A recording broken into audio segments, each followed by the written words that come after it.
নমস্কার। এটা হচ্ছে নীলকণ্ঠ প্ল্যান্ট। এই নীলকণ্ঠ ফুল গাছটি শাখা থেকে কাটিং করে খুব সহজেই চারা তৈরি করা যায়। আমি এই গাছটিকেও শাখা কাটিং করেই চারা তৈরি করেছিলাম, সেটাও আজ থেকে প্রায় 3 বছর আগে। এখন ধীরে ধীরে একে বনসাই গাছে পরিণত করার চেষ্টা করছি। এর পুরো ভিডিওটা দেখুন, ভালো লাগলে আমার চ্যানেলটিকে সাবস্ক্রাইব করুন এবং সেই সঙ্গে নোটিফিকেশনের জন্য বেল আইকন বোতামটি প্রেস করুন।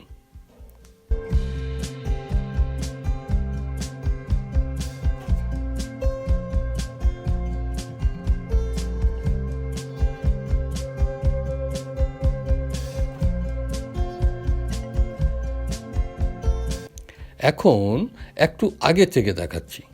এখানে যে সিমেন্ট কংক্রিটের ট্রিপডটি দেখছেন, এটি আমার হাতে তৈরি ট্রিপড। কিভাবে করলাম জানার আগ্রহ থাকলে আমার চ্যানেলে এর ভিডিও আছে, দেখে নেবেন।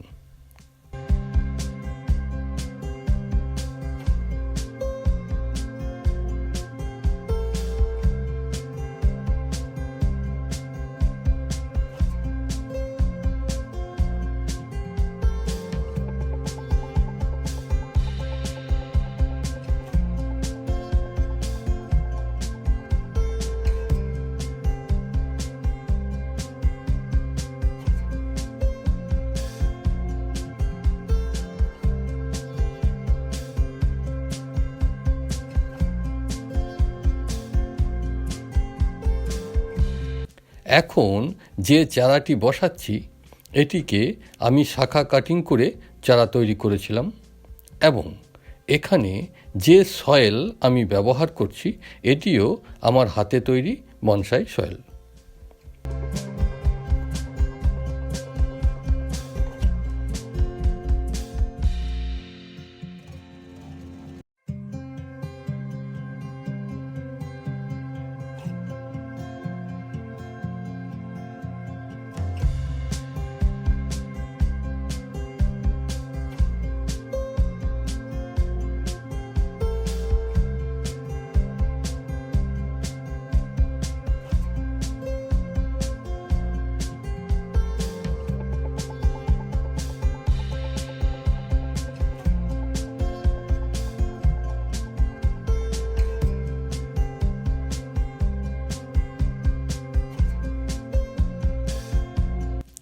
গাছটি পটে লাগানোর কিছুদিন পর দেখেই বুঝতে পারছেন গাছটির গ্রোথ ঠিকমতো হচ্ছে না। তাই মাটির সঙ্গে কিছু গুঁড়ো সার মিশিয়ে দিচ্ছি। গাছটিকে না তুলেও কিভাবে মেশাচ্ছি ভিডিওটিতে দেখে নিন।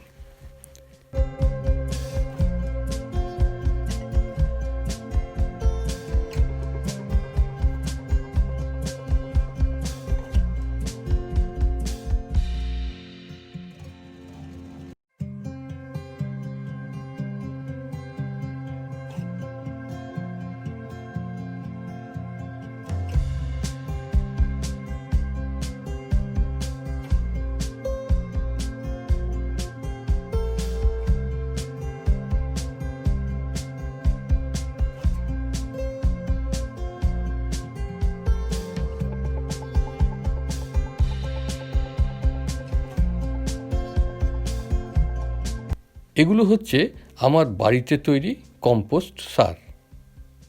এইভাবে সার মেশালেও মনে রাখবেন, গাছের গ্রোথ ঠিক রাখতে হলে 7 দিন অন্তর গরুর গোবর দিয়ে তৈরি লিকুইড অর্গানিক ফার্টিলাইজার 7 দিন অন্তর দিয়েই যেতে হবে।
এই গাছটিকে বনসাই করে রাখার জন্য যে শাখাগুলি একটু লম্বা হয়ে যাবে সেগুলিকে ছেঁটে দিতে হবে।